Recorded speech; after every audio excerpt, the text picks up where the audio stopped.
If you want to help your clients live longer, you need to improve their VO2 max. If you want to optimize their training and lifestyle to improve their VO2 max, you need to monitor their HRV. I'm here with Joel Jamieson of 8 Weeks Out and the author of Ultimate MMA Conditioning to talk about how to do both. Welcome to the Strength Coach Collective, a podcast brought to you by Two Brain Business. We are here to help advance the strength conditioning coaching community by bringing you a wide range of experts in the field. Join our group at strengthcoachcollective.com. For today's episode, I'm your host, Kenny Markwardt. Joel, welcome. Thanks for having me on. Yeah, man.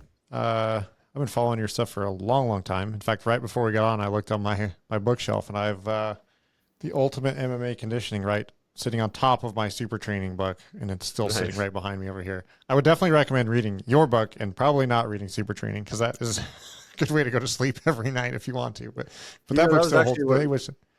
That was one of the first in-depth science books I read that kind of opened my eyes to how much more there was. The training that I had thought, because I'd been reading bodybuilding magazines and the same stuff everyone else was. And then I got in super training. I was like, man, there's so much more to train than I ever knew. And you're right. It does put you to sleep to some extent, but it also is just a great reference point to realize how much you don't know. And that's really what it did for me, I would say. Yeah, totally. I think the problem I had with it was like, what do I do with this information? Like, this is amazing, but I don't know how to apply half of these, more than that, actually, to my people.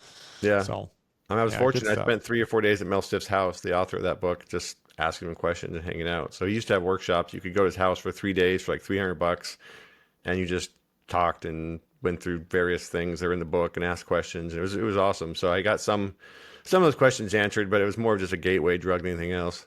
Yeah, sure.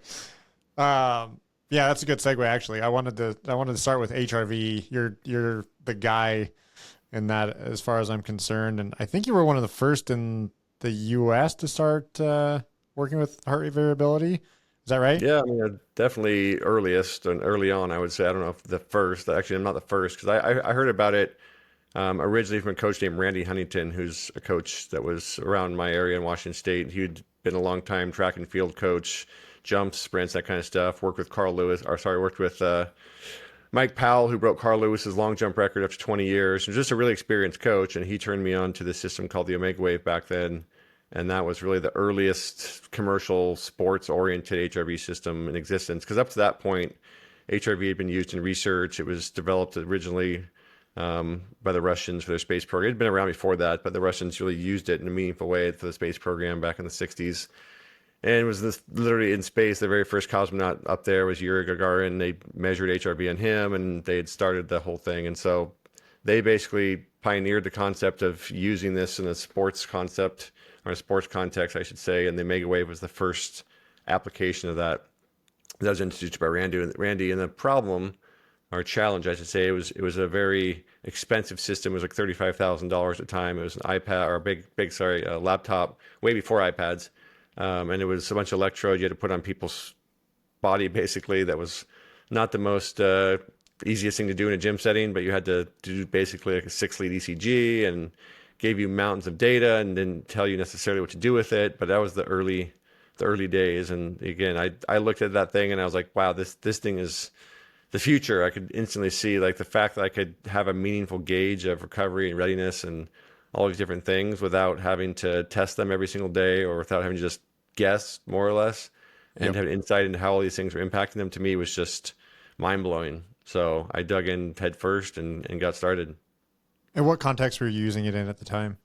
So I got the Omega Wave before I opened a gym. So it was like 2001 or 2. So I was training a lot of athletes. Then I'd worked at the University of Washington, the Seahawks, and then was working some smaller gyms and consulting around, going to teams and doing things like that. So I just started testing anybody and everybody I possibly could, trying to understand what the data was telling me. Because again, it wasn't super user-friendly, to be honest. It was just a lot of data. They'd give you not just one measure of HRV, they gave you like 12 different numbers. And so you're like, how do I make sense of this? They had some kind of metrics that were supposed to be a little more composite numbers, but it was just a lot of data. And so I tested, like I said, everybody I could, tried to understand what it was telling me, asked them a lot of questions, and then just kind of figured it out over time slowly. Crazy. So how long did you do that for? Do you know? Years. I mean, Years. Years. I opened a gym 2003. So I'd spent a few years, 3 years, whatever it was before that, just freelancing and doing that kind of stuff with teams.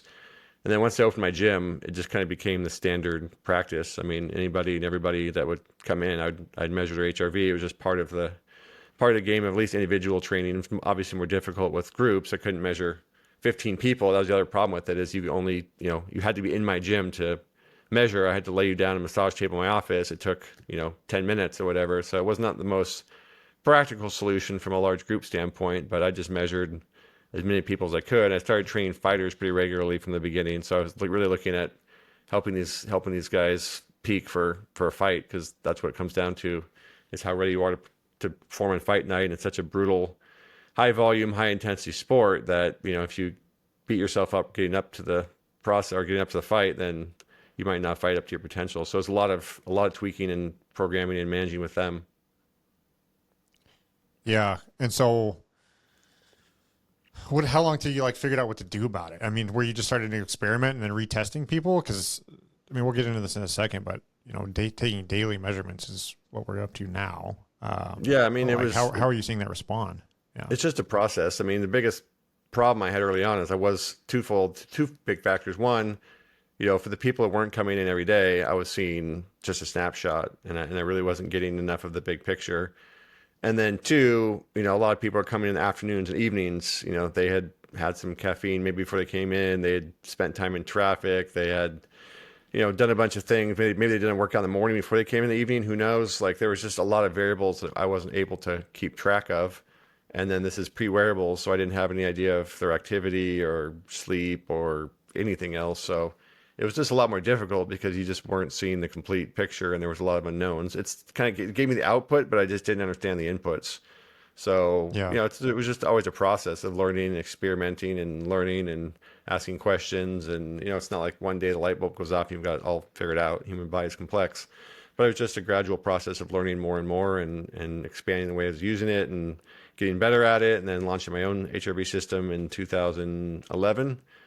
Which allowed people for the first time to measure at home in the morning on their own, and I could see that data. And then I started to just get a much more clear picture of what was actually happening, because I could fill in the gaps of what wasn't there before when they were having to come in my gym to measure. So it was just a progression.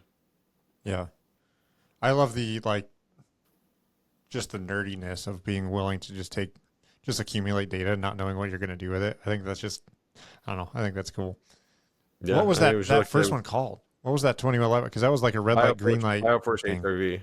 BioForce HRV. That was the first one. So it was, again, not the first. There were other ones out there, but it was one of the earliest ones, for sure. And it was really the earliest one I think got launched in the fitness industry or in the crowd at a meaningful level. I had a pretty big following by that point, and I had a lot of athletes all over the place using it. It got into a lot of tactical military groups and special forces. Some big organizations were using it. So it was early days of technology, and at that point, everyone was trying to figure out what to do with data. So it was interesting to roll it out to people that had never seen a wearable or never heard of HRV on a large scale. So you just get you realize how much little information is out there. So I got, just as you can imagine, massive questions every day of, what does this mean? What does that mean? Why is it up? Why is it down?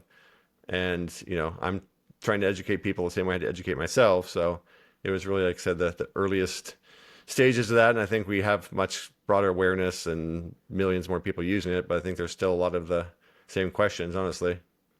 Yeah, I was going to say the same. I feel like that's just trickled down to a different, that's more of a general population's now asking those questions rather than the performance-based athlete asking those questions. Because I have the same, it's everybody's got a wearable, and they all, not everybody, but a lot of people have an indication of their HRV or their body battery or whatever the device is that's calling it. And trying to understand what the implications of it are and how to affect it. So I think it's just, it's now more universally held metric that people are referencing. With that topic in mind, we actually probably should define heart rate variability for the audience, and then talk about best practices and go from there. So let's I'll give you can get deep into the weeds here, but the broad topic is just that your body has the autonomic nervous system, and the autonomic nervous system's role is really kind of twofold. It's to keep the internal environment stable enough to support life. So that means things like pH and blood pressure and blood glucose and all these things within your body have to be kept within somewhat narrow ranges, or you die pretty quickly, right? So if your body gets temperature goes up to like 106, you're not going to last very long. Or if your pH gets off, you're in trouble quick. If you don't have oxygen for just a few minutes, you're dead. So the autonomic nervous system is keeping track and controlling all these different variables throughout all your body's major systems to make sure that you're alive, and that means producing energy. And so its second task is to use the energy your metabolism creates to do whatever it is you need to do. And you can kind of have two broad categories. You can break down energy that you can go use to do something, and that's primarily the role of what's called the sympathetic nervous system. People hear the fight or flight. That's the sympathetic branch of that autonomic nervous system. And then there's the other side of that, which is the parasympathetic branch, and that's more about rest, digest, recover, drive energy, more into repair, regeneration, growth, those sorts of things. And they work in tandem to, again, keep you alive, but also to make sure that your body is getting the energy it needs, where it needs it, and when it needs it. And so heart rate variability is essentially measuring at baseline, so at rest, the input or the activity of that parasympathetic nervous system. And because you're measuring in a rested state, there should be not a whole lot of that sympathetic system turned on very highly. And again, these are the best way to think about these is more like dials or knobs that can get dialed up and dialed down. They're not like on-off switches. But when you're at rest, when you're measuring HRV, you really shouldn't have much of that fight or flight response turned way on because you're at rest. And so the sympathetic shouldn't be very high. The parasympathetic should be the dominant one there, and you're measuring the activity of that to get a gauge of how active that system is, which reflects what your body's doing and what your body's doing in response to the previous, day or two. And the way that it does that is it measures interval between heartbeats. It does some math on there and measures the variability. Higher level of variability for many reasons is basically just a higher level of that parasympathetic system, that recovery, regeneration, whatever you want to call it, system, and generally a lower level of the sympathetic. When that variability goes down, it's a reflection of the opposite. It's a reflection that you have less of that parasympathetic system firing and you have a little bit more of that sympathetic system firing. So it's the numbers behind how your body is managing stress. And then from that, we infer to the best of our ability why your body is doing that, why it's turned way up or why it's turned way down, and what the progression is and all that sort of stuff. So, you don't really need to understand the math or all the calculations, but broadly speaking, you're just measuring that resting baseline level of that parasympathetic branch of the autonomic nervous system. And from that, we can learn a lot. Mm-hmm. So you said something there that it should be measured at rest. Now, most people are wearing their stuff all day long. Are most devices measuring that all day, and is that a problem? No, generally speaking, they're not. So there's two kind of states you can measure in, and one I think has a lot more advantages than the other. The first one I would call passively measuring, and that's what Garmin and Oura and Whoop and a lot of them, they basically just measure it overnight, and they take an average. Now your HRV or your parasympathetic system makes sense. It's the most active during sleep because you certainly don't need that stress response. You don't need the sympathetic system cranking up energy because you're just sleeping. So the parasympathetic system is most dominant at night. And so they just capture that across your sleep period, and they take an average of that sleep period and say, this is your HRV overnight. Now, that was really created mostly by these wearable companies because it's more convenient, but it doesn't really have a ton of research behind it compared to the decades of how HRV is typically measured, which is what I would call active, which means you lay down or sit down or whatever. You spend 2 to 5 minutes, depending on the system. Morpheus is 2.5 minutes, and you take an active measurement of where your body's at right there and then. And we recommend, generally speaking, right around you get up first thing in the morning and seeing where your body's at then. It reflects where you are right now, which is the summation of where your body ended up after sleep and the day before and everything else. And that gives us more of a, here's where you are right now. Here's what that means in terms of what you should do the rest of the day or what's appropriate, versus an average of overnight, which is reflective of just an average, which can be a big swing up and a big swing down. It's just kind of the average of whatever that comes out to. So the best analogy I use, I think people get this one, is if you were going to weigh yourself every day to try to gauge whether or not you're losing weight if you want to, or gaining weight if you're trying to build muscle or whatever. If you measured yourself first thing every morning, you'd have a very good context of where I'm at and what that means from the previous day. If you were just weigh yourself, throughout the afternoon, you might get a pretty good gauge over time, but your daily swings would just reflect hydration of when you weigh yourself and what food you ate right before you weighed and all sorts of what time of day you weighed in, all sorts of things. And so I think that, convenience is great. It makes it easier for people to do it.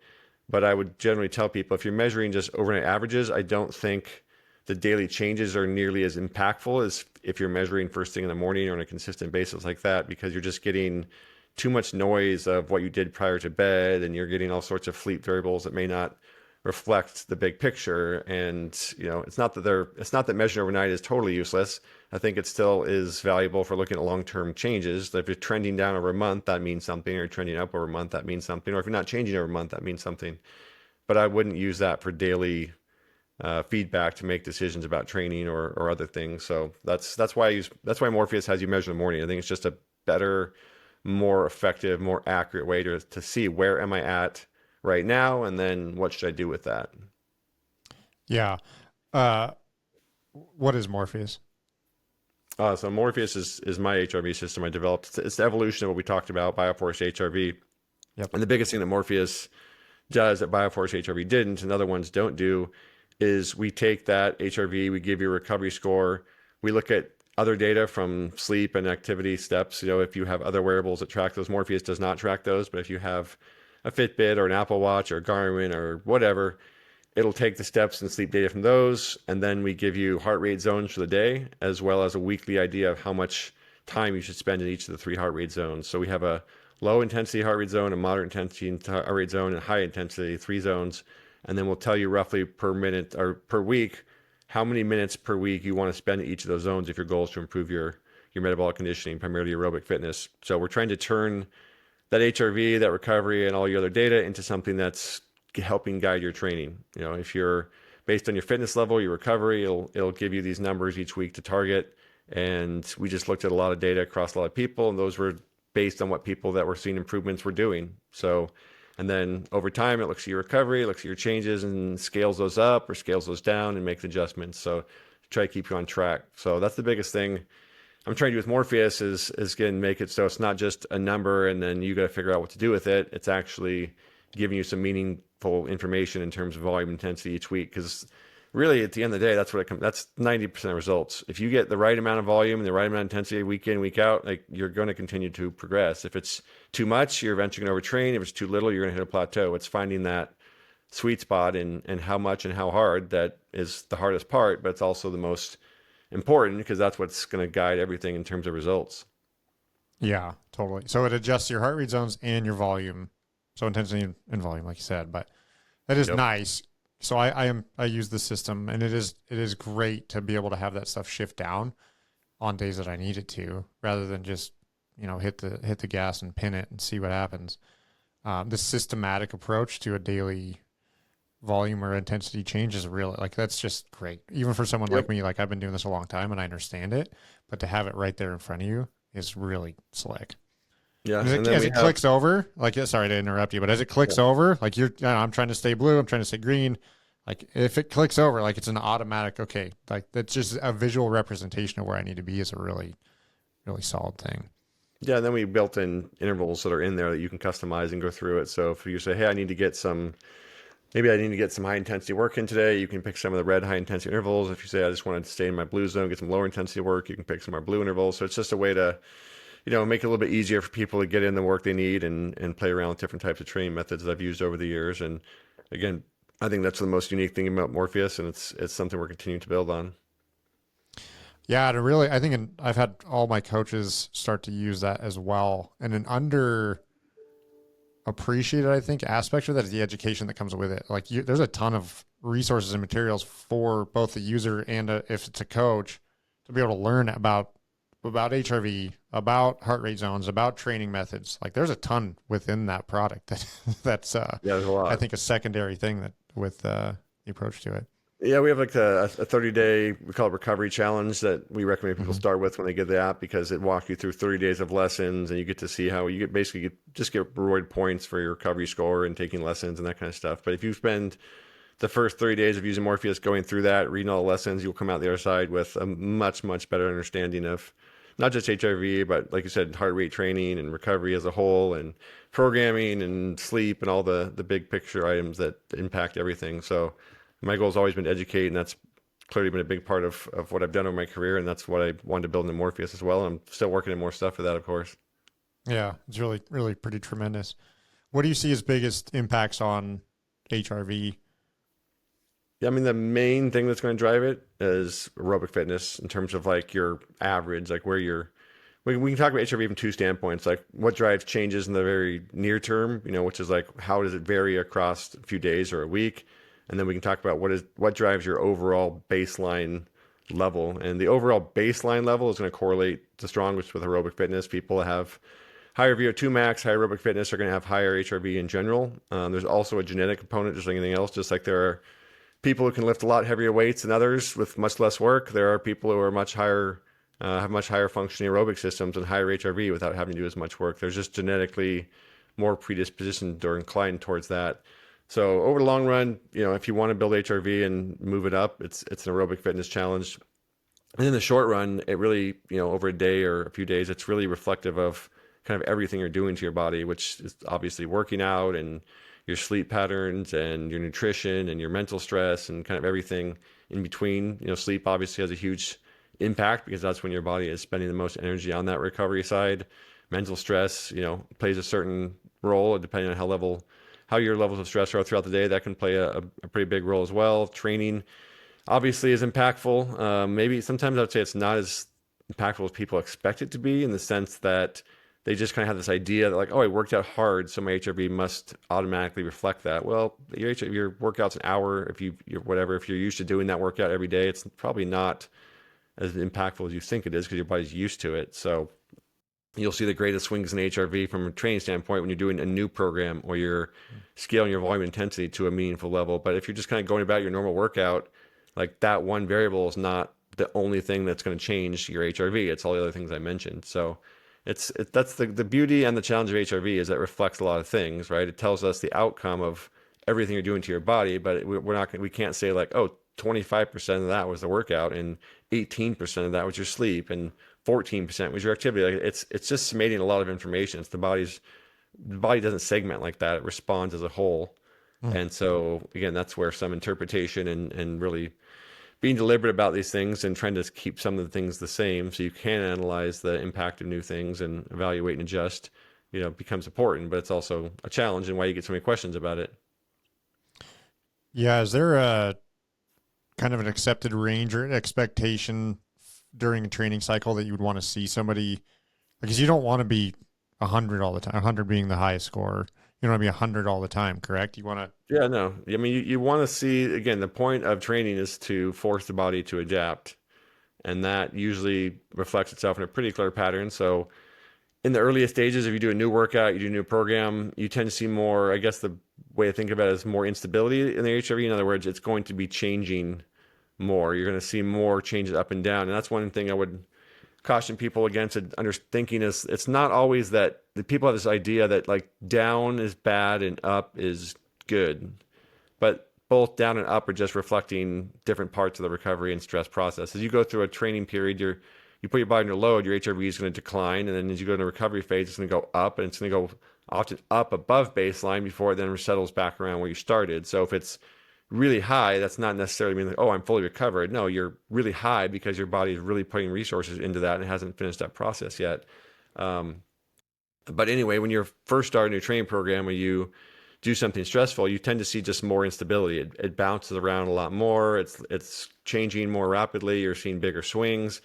Once you kind of get into the more middle stages, you'll see that stabilize and you'll see fewer changes and things become a little bit more regular. And then if you ramp things up again, you'll see a little more instability. So you typically expect it to change quite a bit in the beginning. You see less change kind of as you're getting more used to it. And then at that point, I would say you want to see an average. We generally tell people we want to see an average recovery score of around 80 to 83% across a week. So you definitely don't want to be 100 because it means you're not putting the body under enough load. If your HRV is just static, you're not really doing enough to force the body to adapt. But if your recovery is down the 70s and your HRV is all over the map, it means your body is not able to you're doing too much. Your body just can't accommodate to that and adapt. So that's where just making adjustments. I think the biggest thing people understand is I look at everything from a weekly cycle, and that's an easiest way to look at it. I'm not going to overtrain in a day, but I can push myself that direction in a week. And if I do it 2 weeks, 3 weeks, now I'm really pushing myself or heading that way. So I look at this weekly picture of I want to go through this process of training my body and then recovering and getting a little bit better and then repeating that over and over again each week. And so I look at these weekly cycles and see how much stress my body was under last week, and then I make adjustments for the next week and just repeat that over and over again. So it's just thinking about things in terms of putting my body under stress, recover, adapt that stress, repeat weekly. And weekly cycles is a way to look at it. So as a representation of that week, would you expect to see a gradual decline? Is that what I'm hearing? Or are you seeing, tell me what that would look like for you on that? It could depend, right? So one thing we see is in people with a bit lower fitness, they're more likely to spend more time the bottom end of that curve, meaning I'm going to spend more time with my HRV low than my HRV high because my body is not as good at recovering. People with higher aerobic fitness or when you're just really well trained and you have years of training history, your body tends to get better at turning off that stress response system faster and turning that parasympathetic system on greater. Someone with higher HRV is going to recover faster than somebody with lower HRV in general. So if somebody is at a low level and they're just starting out, like, yeah, you're probably going to see a moderate decline across the week when you first start doing something, and then you should see that change as you get more in your program.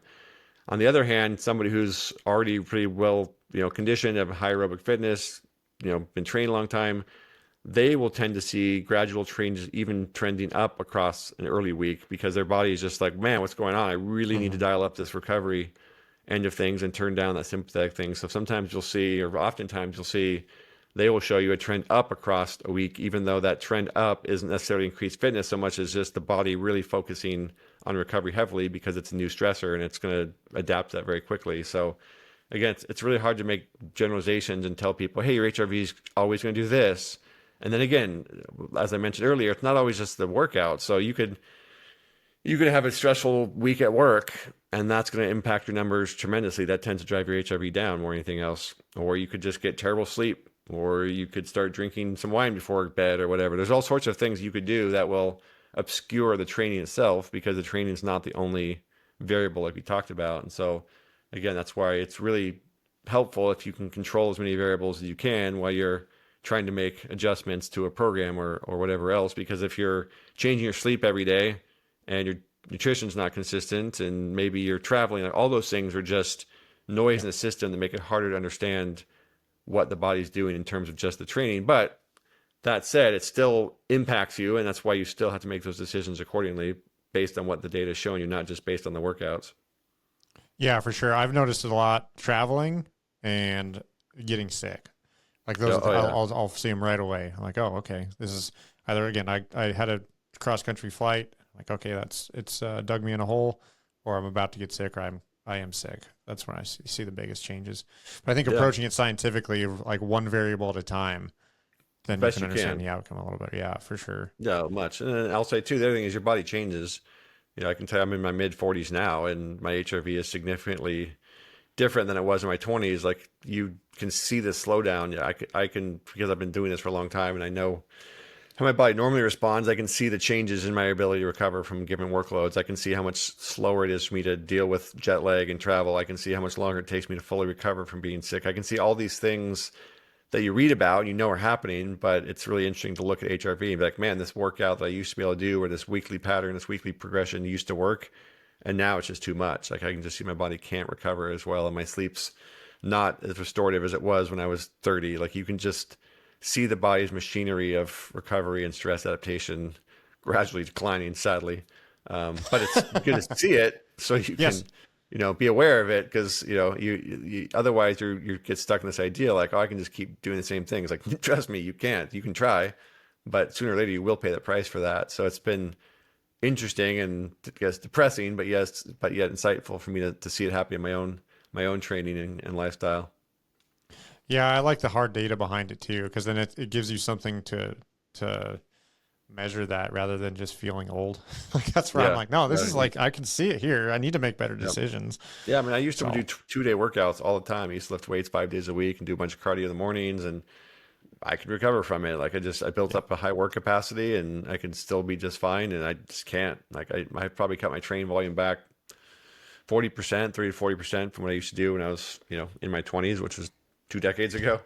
Yeah. And it's just been a progression. It wasn't like a one day I fell off a cliff. It's just a gradual decline. But of course, the goal is to slow that decline down as much as possible. And that's where not overtraining and not overstressing and not, working in your 40s like you did in your 20s helps slow that down quite a bit.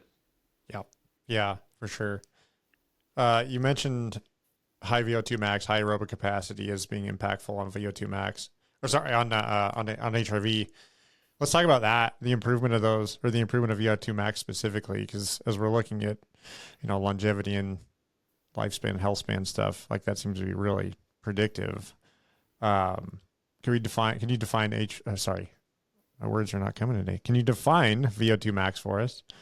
Yeah, sure. And VO2 max is the easy way to think about it. It's the horsepower of the aerobic system. We're measuring how much oxygen your body can process and get through the system, in a relative term per minute per kilogram of body weight. Usually we get the number, but ultimately it's the aerobic system's ability to just generate aerobic energy, which is just with oxygen. So it's how much oxygen your body can put through the system.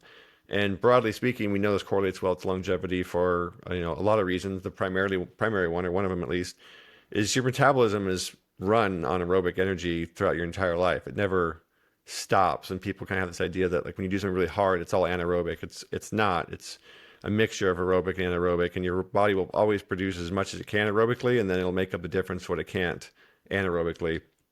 And all the cells in your body are relying on aerobic energy to stay alive.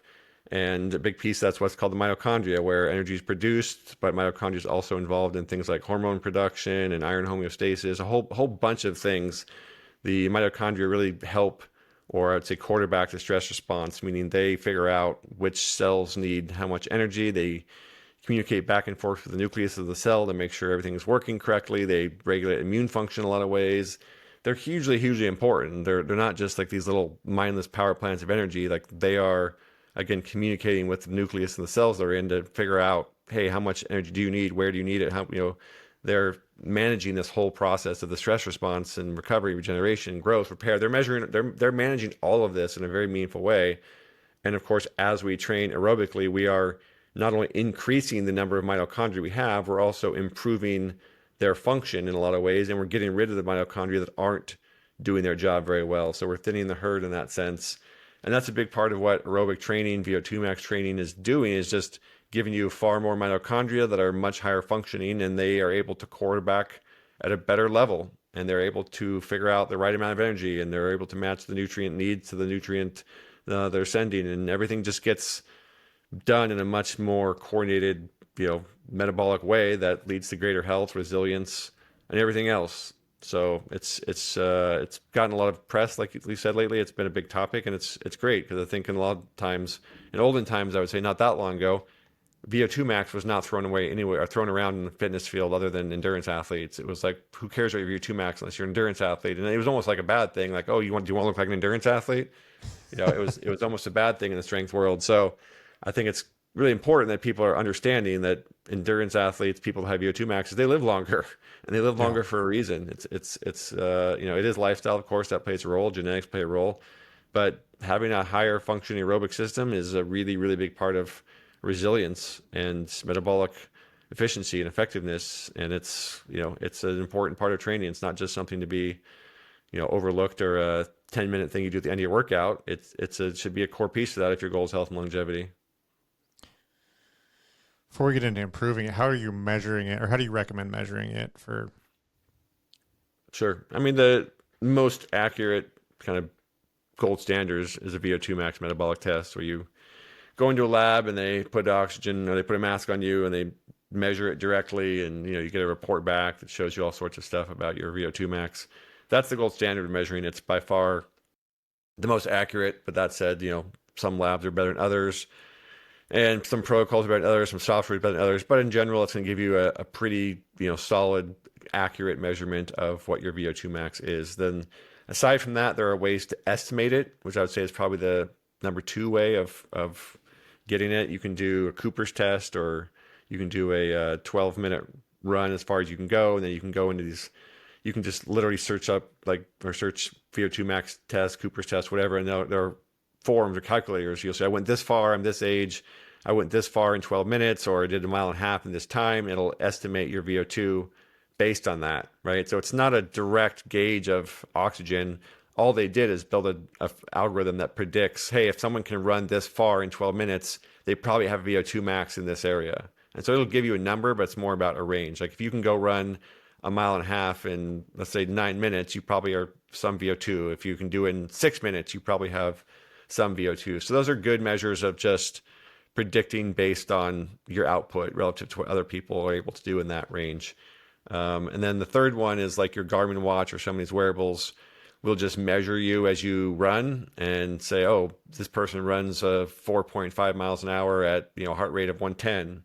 And then they can ramp up to 7 miles an hour at a heart rate of 125. And they're looking at their own algorithms to predict what your or what your VO2 is based on those sort of metrics. And I would say Garmin's probably the best one. It's probably the most accurate in terms of predicting based on that variable. I would say the Polar one's kind of crappy. Other ones are not very good, but Garmin's reasonably decent at it. But it requires you to either run or bike because that's their algorithms are based on. Mm-hmm. And that is the challenge. Right? If you go do a Cooper's test and you run, you have never run, like it's not going to reflect a very high number because you're probably not in running condition. So those are the two main ways. And I think kind of the third way that's also somewhat indicative is resting heart rate and even average HRV to some extent will correlate. Again, they're not predictive as much, and you're not doing an actual output measure. You're not running, you're not doing something to gauge it.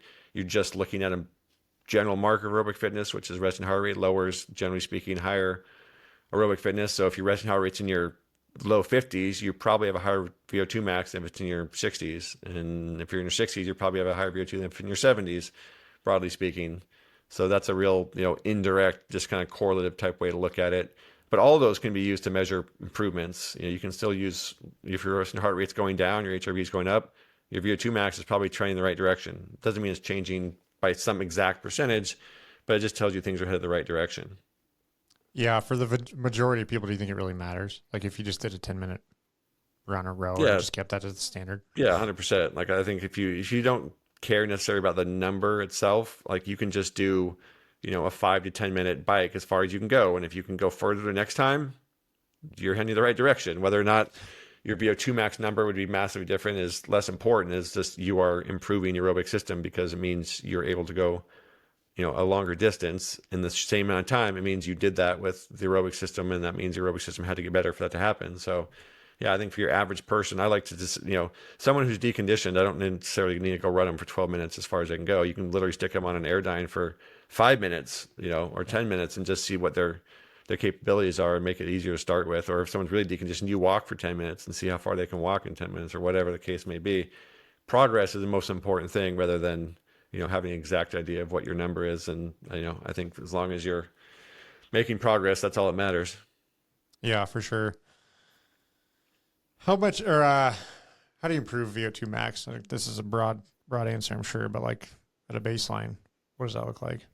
Yeah, I mean, you can talk about this for hours. The broad picture is you need volume and you need intensity. And if you look across endurance sports, if you look across kind of the big picture, even what we saw in the Morpheus database, somewhere around 80-ish% of your work is going to be lower intensity work. And that builds the foundation. It's zone 2 cardio and what I call tempo intervals. It's, it's just steady state work. Well, why? Well, because in the slow twitch muscle fibers and in the parts of the body that have lots of mitochondria, they need volume. They need volume. They need metabolic time or time over, a certain duration for the body to really adapt. And also at the same time, it's building the heart in a way that allows it to grow in size. It dilates the left ventricle in the heart, and that happens because the heart is filled with lots of blood for a long period of time. It's like a balloon. If you were to put a lot of water in a balloon and leave it there, it would stretch out over time.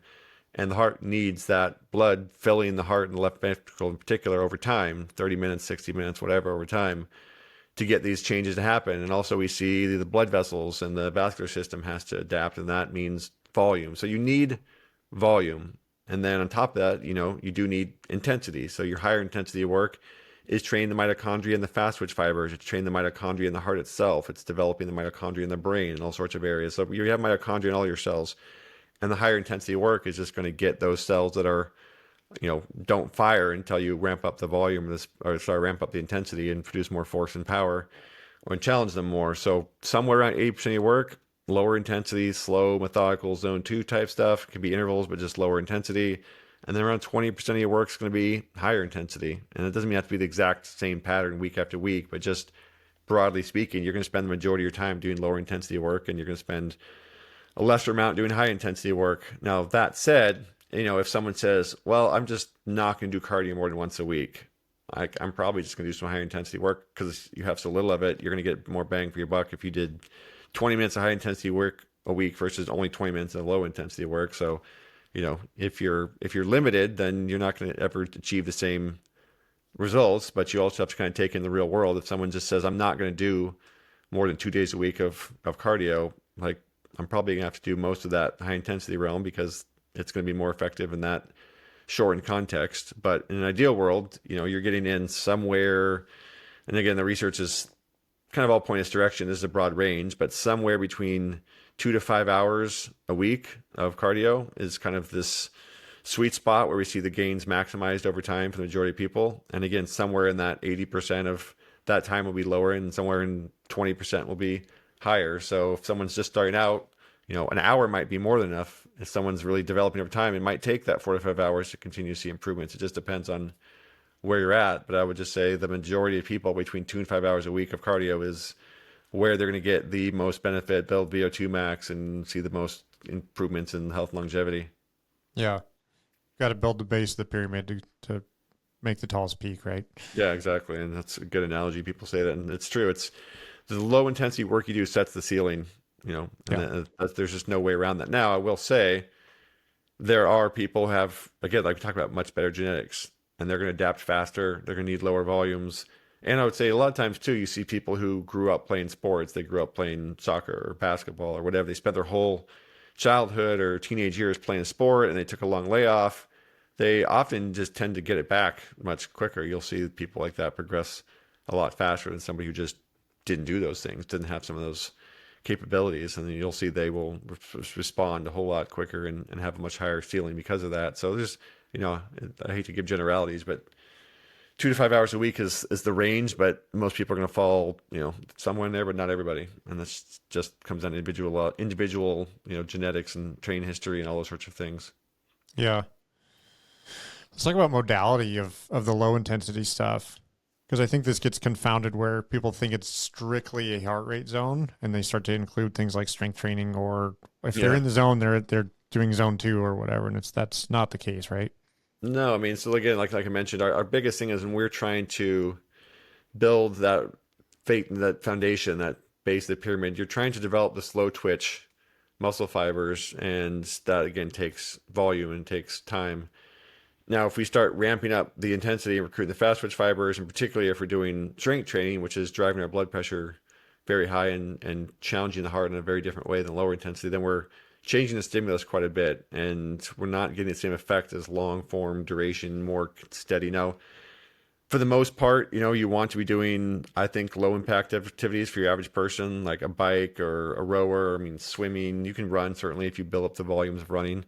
But for a lot of people, running might not be the best form if they're just not built for it. They have, injuries and aches and pains and whatever.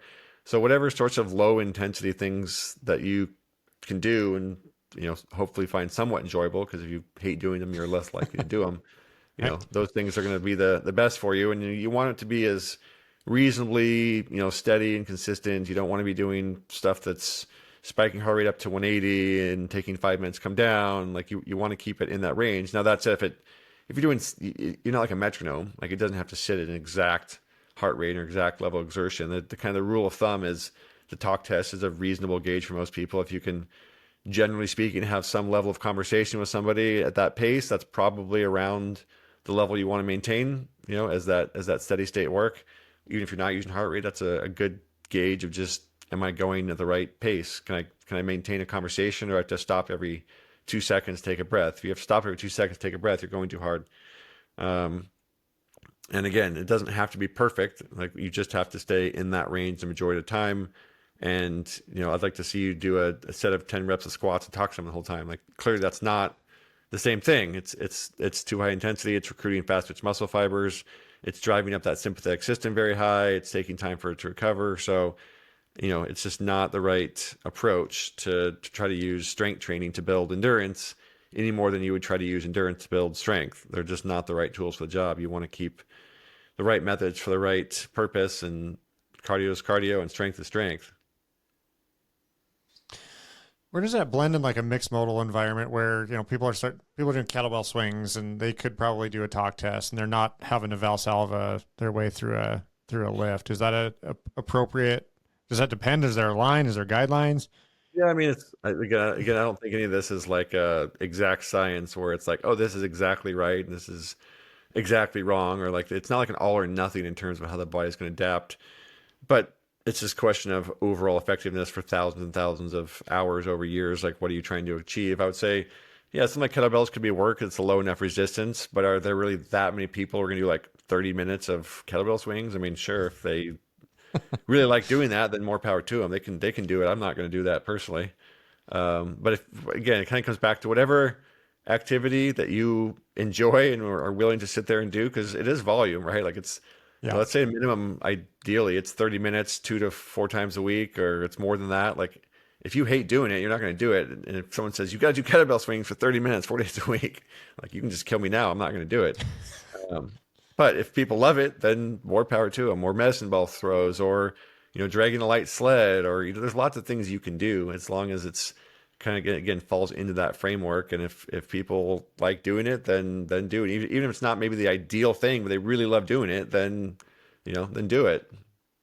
So they can sustain the volume and it's not irresponsible to, like, I think what I'm thinking is, doing a long circuit of a mix of things where you are Yeah. able to talk, you are able to maintain integrity of positions and stuff where it's, Yeah, exactly. And that's one point I'd say is it doesn't have to be the same thing. And I always recommend people that get bored on one thing, which includes myself. You can do 10 minutes on a bike, you can do 10 minutes on a rower, you can do 5 minutes of med ball throws, maybe throw in a circuit of kettlebell swings in there somewhere, and then maybe you repeat that a couple times. In my old gym, I had a bike, a rower, an endless rope, a Jacob's ladder, a Versa climber, and Woodway force treadmill. We just rotate through those things at the right level of intensity, and you got less bored when you're switching things every 5 minutes than if you were sitting on one for 30. So some people love the monotony of it. They'll sit there and listen to a podcast, or they'll just meditate or whatever, and they want to just be on that one thing going forever, and they have no problem with it. And then some people hate that, which is me. So yeah, same. variety is the spice of life, and training. If you're in that mindset, and there's no reason you have to do one thing the whole time, you can change it up as much as you want. Yeah. How much can VO2 max be improved? How much of it's genetics, and how much do you see is a reasonable rate of improvement for somebody? Yeah, and that really depends on where you're starting. Someone who's starting in the 40s is going to improve it a lot more than someone who's in the 60s, obviously, just like anything else. I would say most people can improve it pretty significantly. I mean, the aerobic system has a tremendous capacity for improvement. I would say the biggest thing that genetics do is they determine how easily that happens. Like somebody with really good genetics, they're just going to be able to improve much faster rather than slower. And then they're going to have a much higher ceiling, because it's ultimately set by the size of your heart, the size of your lungs, and the things that are limited in terms of how much you can change in the high end. And, there are definitely people who can have an a VO2 max in the 70s and 80s that the average person's just, doesn't matter how much they could train their entire life. They just can't get there. The same way people are going to squat 500, 600 pounds that the average person just could never get to, no matter how many times they lifted weight. So the VO2 max side of things is very, very adaptable. I would say it's more adaptable as a whole than the anaerobic side, the strength and muscular side, because it's so crucial to life. There's so many pieces of it that have the potential to adapt over time. So your average person, I would say over, weeks, months, years, can get their HRV into the 50s, 60s, for the most part. Some people might not be able to get it much in the 60s, but it's got the potential to improve a lot. It's really just genetics determines the upper limit and how quickly you can get there. How does that correlate between like an extension of lifespan? I think I saw it. I think you showed me a slide like that once. Yeah, I mean, there's a bunch of stuff that just looks at VO2 max and life expectancy, or all-cause mortality things, and the upper 2% or whatever. They kind of look at these different graphs that put people in groups of 4 or 5 in terms of level of VO2. That there's really no diminishing. There's no point where a higher VO2 doesn't seem to correlate with a higher longevity, but it definitely is diminishing returns towards, once you get up above the 80-90% range of the population, like it's a very small increase above that. And we can't necessarily say it's purely that increased VO2 max itself was the sole cause, right? There's variables. Maybe people with very high VO2 maxes have great genetics. Maybe people with very high VO2 maxes have a great lifestyle, or both, diet. Okay, there's lots of things. But in general, we just see this line of higher VO2 equals, on average, greater life expectancy in people across multiple populations and multiple studies, both men and women. We see, actually, interestingly enough, we see women tend to get more benefit from cardiovascular work than men, and they get more benefit from strength training than men by a fair amount. It takes, I want to say the men's kind of strength training tops out around 3 sessions a week, and the women's does too. But they tend to see the same longevity benefit, or at least have the same association in longevity benefit, about 1.1 sessions per week. So they get almost, I don't know if you can say it 3 times the results, but they have a significantly greater correlative benefit in life expectancy from strength training and cardiovascular training than we do. So it's universal. Like I've never seen a study where people with higher VO2s and higher fitness in general aerobically weren't noticeably improved in the longevity side. Yeah, you brought up something that was a bit of a hot topic like a year ago, where women were allegedly not supposed to be doing zone 2 training, or that was I thought that was. Yeah. Yeah, I mean, honestly, I just looked at the research and I just don't agree with the interpretation, and also the amount of research that's looked at this now is far greater. When you look at, like I said, there was one not too long ago, it was like 427,000 people, and 55% of them were women, and you saw the same trend. More volume of aerobic work was associated with greater amounts of longevity. They're not doing 4 to 5, and the top end of the volume was like 5-6 hours a week. Look, no one's doing 6 hours a week of high intensity. It's pretty clear that the majority of this work is still in the lower end, because it just can't be possible that you're doing 5, 6, 4 hours of true high intensity. And if this idea that VO2 or that low intensity training zone 2 wasn't beneficial to women, you wouldn't have seen such improvements across the longevity board that correlated to increases in volume of aerobic work. So, I think you can get too deep in, women, the other thing I'll say, which is my soapbox here, when you do look at the data in men versus women, you have to understand that these are changes in averages. And we have to understand, when we're looking at longitudinal, like big populational data, you're saying like on average, women do this, on average, men do that. But you're not the average. Like not everybody, it doesn't mean that every single woman is this fat burning machine and doesn't need to do zone 2 cardio because they're already great at fat burning. That's not true. It just isn't true. And it doesn't mean that every single man falls in the same category as the average of every single man. There are plenty of cases where men and women are reversed. One's higher and one's lower than the average. We're all individual people. So you just can't take this like, here's the average across hundreds of thousands or millions of people and say, well, that applies to every single woman or every single man. Like, that's just not reality. And I've talked to lots of people that have run VO2 max, testing centers. And I asked them, like, can you tell me any possibility that you could look at a metabolic test from one person versus another blinded and tell me which one's a man and which one's a woman? They're like, there's absolutely no possible way I could do that. You don't just see like, women look like this metabolically and men look like this metabolically. That's just not true. And that's spoken by someone who's never done VO2 max tests with people on a large scale, enough to see how individualized these things actually are. So yeah, when we look at data of thousands of people, we can see differences across genders or across age groups or whatever, but that's not relevant to the individual person. All that might say is you're slightly more likely to have this because of your gender or age or whatever. It doesn't mean you have this because you're a man or you have that because you're a woman. So I just hate this idea of people taking these mechanistic studies or these large studies and trying to extrapolate them into like, oh, you need to do this because you're this. Like, that's just nonsense. Like, you're an individual. Yeah. You need to do what you need to do as an individual. So that's my soapbox for the day. No, I love it. It's the same. I think we saw so much and have for decades about nutritional dogmas.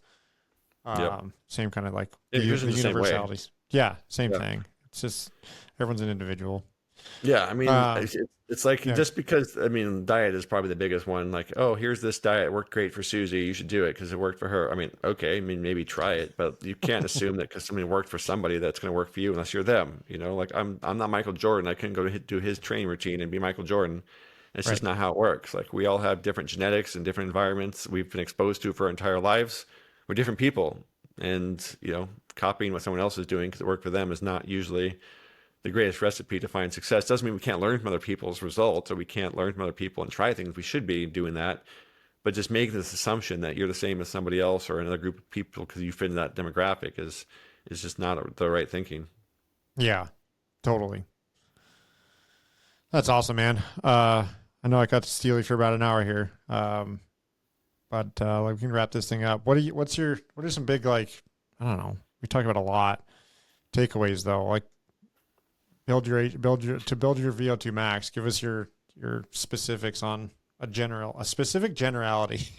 Yeah, I mean, a general specific thing, as I mentioned, is 80% lower intensity, 20% higher intensity. Now, what that means in practicality, for most people, if you're at a reasonable level of fitness, you're going to need probably 4 days a week of some level of cardiovascular work. And probably 3 of those days are going to be the lower intensity, and probably 1 of those days are going to be higher intensity on some level. If you're at a reasonably higher level than that, like let's say your VO2 max is already in the 50s, you're probably going to need 5, maybe 6 days a week, in which case 4 of those are probably higher intensity, and 4 of those are probably lower intensity, and then 2 of those are probably higher intensity. So just look at where you're at now, and if you're doing 0, then it might take 30 minutes a week and you're gonna get better. If you're doing 3 hours a week, you might need to do 3.5 hours a week. It's always about where you at now, and then just making small improvements over time by adding a little bit of volume and then a little bit of intensity, and a little bit more volume and then a little bit more intensity. Because people always want to say, what's the recipe? Is it 2 hours, or do you do 2.5 hours? Well, if you're doing 0, like start with 1, start with whatever it is that you're going to improve from. And that's the biggest thing I would say is your goal is improvement, not to like follow some exact template that's, for somebody who's a much higher or lower level of fitness. And you just start with enough to get better, and then gradually turn up volume first, and then ramp up intensity a little bit, and then gradually increase volume a little bit more, and then add a little more intensity over time. It's a process. And as long as you're using some way to gauge improvement, whether it's doing actual VO2 max tests every couple months or 3 months, or it's doing some sort of 10-minute all-out gauge to see how far you can go on some particular thing, or it's looking at changing resting heart rate, look at how heart rate comes down after doing exertion, that kind of stuff. As long as you're gauging whether or not you're improving, you have a very clear way to know, like, okay, I need to ramp up a little bit. My numbers are kind of static. Let me try a little bit. Let me try an extra 30 minutes a week or an hour a week and see how that changes things. Or maybe I haven't done much. Maybe I'm not doing enough high intensity. Let me try an extra 30 minutes. It really is that simple of, am I improving? Well, no. Okay. Then the answer is either one of 2 things: do a little bit more or make it a little bit harder. Try one of those. See if your numbers improve. If they improve, great. Keep doing that. If they don't improve, keep trying a different dial. You just have to be strategic about it and deliberate about it. I think that's the biggest thing. The problem with a lot of people's approach to training is just kind of like random, and it's just all over the place. And how do you really know what to change if it didn't work? Or how do you even know if it's working if you're not measuring anything? So have a measurement, a way to gauge, have a plan, and then have a way to retest to see if it's improving, and then have an idea of what lever you're going to pull if it's not. That's what all of it comes down to. Yeah, totally. Science. Yep. Changing one variable have the outcome. Yeah. Cool. That's great, man. Where can people find you? 8weeksout.com. It's the easiest place to find me. IG Coach Joel Jamieson. IESON, not like the whiskey, unfortunately. But 8weeksout.com is the best place to find all my stuff. Cool. Morpheus is on there as well. Morpheus on as well, yep. Trainwithmorpheus.com, but you can find it 8 Weeks Out. Okay. Wonderful. Thanks, man. I could do this for hours and hours, but you got stuff to do, and so do I. So thanks for the time you were able to spare. No problem. Thanks for having me on. All right, Joel. Talk to you soon. As always, thanks for listening. Don't forget to join our group at strengthcoachcollective.com.